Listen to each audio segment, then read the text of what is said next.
굉장히 중요한 세법 개정입니다. 특히 수도권에서 그동안 다가구 주택을 판매를 못했었거든요. 왜 그러냐면 작년에 유권 해석이 이렇게 나왔었죠. 기재부. 그동안에는 매매계약 체결일 현재 비과세 요건을 충족했다고 하면은 잔금 청산일 전에 용도 변경, 상가로 용도 변경하면은 매매계약일 현재를 기준으로 해서 비과세 여부를 판정하기 때문에 매도자는 비과세를 적용받고 매수자, 보통은 시행사들이 이 주택을 사거든요. 매수자, 시행사기 때문에 법인들이 많이 사는데 법인은 취득일 현재, 잔금 지급일 현재 주택이 아닌 상가를 취득하기 때문에 취득세를 적게 납부할 수 있죠. 그리고 상가로 취득을 해야만 PF 대출을 받기가 손쉬워졌습니다. 근데 이거를 막아놨죠. 막아놨습니다. 그래서 이 유권 해석이 나왔었거든요. 잔금 청산 전에 주택을 상가로 용도 변경한 경우에는 비과세, 장기 보유 특별공제, 다주택자 중과세율 적용 여부 등은 언제를 갖고 판정하겠다? 잔금일 현재를 갖고 판정하겠다.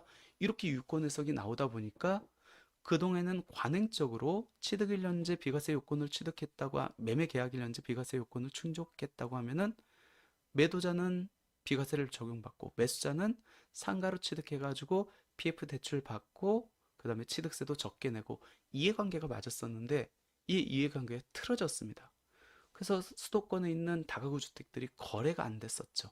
근데 이번에 이 내용이 바뀌었습니다. 이게 법에 들어왔어요. 시행령에. 한번 볼까요? 소득세법 시행령 154조 비과세와 관련된 내용인데 1세대가 양도일연재 국내 1주택을 보유하고 있는 경우에는 2년 보유 2년 거주하면 비과세 해줄게 이렇게 돼 있는데 이 1세대를 언제 판정하냐면 비과세 요건을 양도일연재를 갖고 판정했거든요. 근데 이번에 새로 가로가 생겼습니다. 볼게요. 주택 매매 계약일 이후에 해당 계약에 따라 주택을 주택 외 용도로 용도 변경하여 양도하는 경우에는 매매 계약일을 갖고 판정하겠다. 예전에는 한때 유권 해석으로 인해 가지고 매매 계약일을 갖고 비과세 여부를 판정했는데 이번에는 법에 들어왔습니다. 시행령에 들어왔기 때문에 이제는 잔금 청산일날 용도 변경해서 상가로 넘긴다 할지라도 매매 계약일 현재 주택이고 비과세 요건을 충족한다라고 하면은 비과세 해줄게. 이렇게 되면 매도자도 좋고 매수자도 좋고 꽁 먹고 알 먹고 그죠? 이번에 장기보유 특별공제에도 똑같은 내용이 들어왔습니다. 장기보유 특별공제는 2%짜리가 있고 4%짜리가 있습니다. 당연히 4%짜리 적용받는 게 유리하겠죠. 근데 4%짜리를 적용받으려면은 양도일 연재, 즉 잔금 청산일 연재 주택여야 됐는데 이 부분도 배려를 해줬습니다. 그래서 주택 매매 계약일 이후에 해당 계약에 따라 주택을 주택 외로 용도 변경한 경우에는 매매 계약일을 갖고 판정하겠다.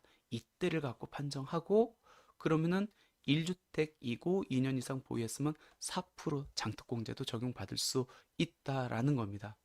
그러면은 예전에는 유권 해석으로 해서 한때 매매 계약일을 갖고 비과세도 판정하고 장기보유 특별공제표 2도 적용받을 수 있었는데 이번에는 당당히 시행령이 들어왔기 때문에 법에서 인정을 해주고 있다. 굉장히 이제 납세자한테는 유리해졌죠. 이렇게 법이 바뀌다 보니까 한 가지 의문이 남습니다. 그럼 용도 변경한 경우에는 풀어줬어요.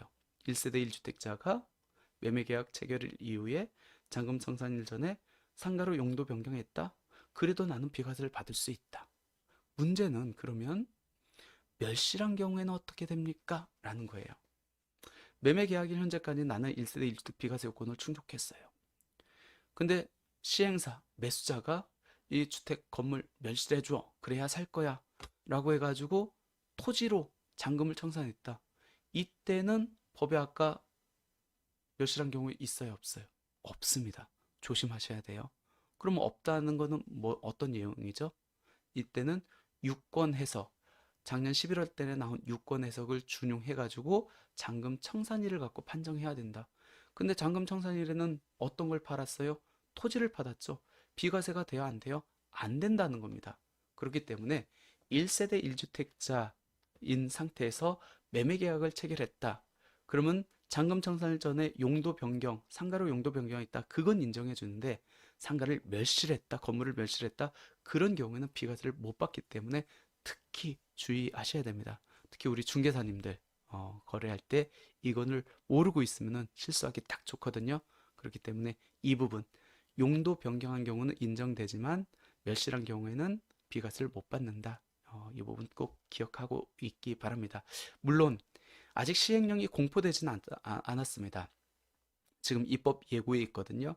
그래서 아마 이 멸실과 관련된 것도 어, 공포되기 전에 개정이 돼가지고 바뀌지 않을까라는 의견들도 있어요. 그거는 최종 나중에 이제 시행령이 공포되는 시점에 한번 별도 더 확인해 볼 필요는 있을 것 같습니다. 근데 아직까지는 멸실은 인정해주고 있지 않다.